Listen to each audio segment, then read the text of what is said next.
আসসালামু আলাইকুম, সবাই কেমন আছেন? কিন্তু আমরা কেউই ভালো নাই। আমাদের দিক থেকে দেখতে গেলে আমরা কেউই ভালো নাই। সেরকমের ভাবে সবার ভিতর থেকেই আমরা কষ্ট সাধ্য অনেক। আমরা ইতিমধ্যে জানতে পারছি, আমরা ৮ দফা দাবিকে সবাই জানে 8 দফা দাবি কি, কিন্তু এই 8 দফা দাবি কি আমাদের একা? না। কোনো ব্যক্তি? না। আমাদের সকলের। এটা আমি একা একা বললে, আমি একা একা লড়াই করলে এক হাতে জীবনে তালি বাজে না। তাহলে এটা আমাদের সকলের স্লোগান, আমাদের জয়ধ্বনি এমন হতে হবে যে আশেপাশের লোক দেখে আমাদের আরো ভয় পাবে, যে এর সাথে আমাদের আসা উচিত। আমরা একা কোনো কিছু জয় করতে পারবো না। আমাদের বোনেরা ভাইয়েরা যদি আমাদের সাথে থাকে, আমরা ইনশাআল্লাহ খুব শীঘ্রই সবকিছু ভালো খবর পাবো। আমরা একটা ভালো খবরের আশায় আমরা দীর্ঘ কতদিন যাবত এই কষ্টসাধ্য গ্রহণ করে আসছি, শুধু একটা ভালো খবরের আশায়। একটা ভালো খবর কে না চায়?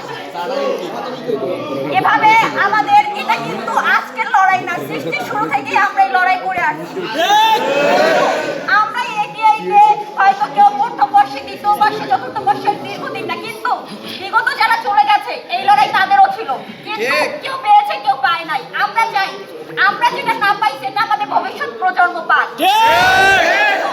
আমরা চাই লড়াইটা আমাদের হলো, আমাদের ভবিষ্যৎ প্রজন্ম যেন ভালো হয়।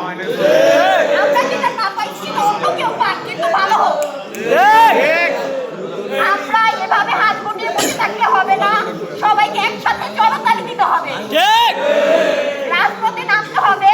কিন্তু কেউ যদি কারো কটু কথায় মুখবাক্যে যদি আমরা পিছু ঘুরে যাই, এটা আমাদের ব্যর্থতা।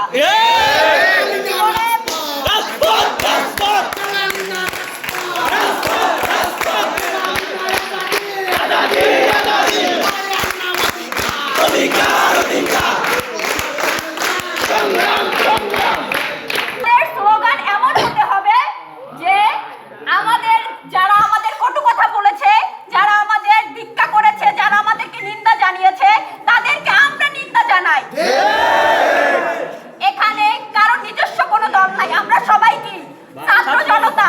আমরা সবাই আমাদের মতো করে আমাদের যুদ্ধ আমাদেরকে চালিয়ে যেতে হবে।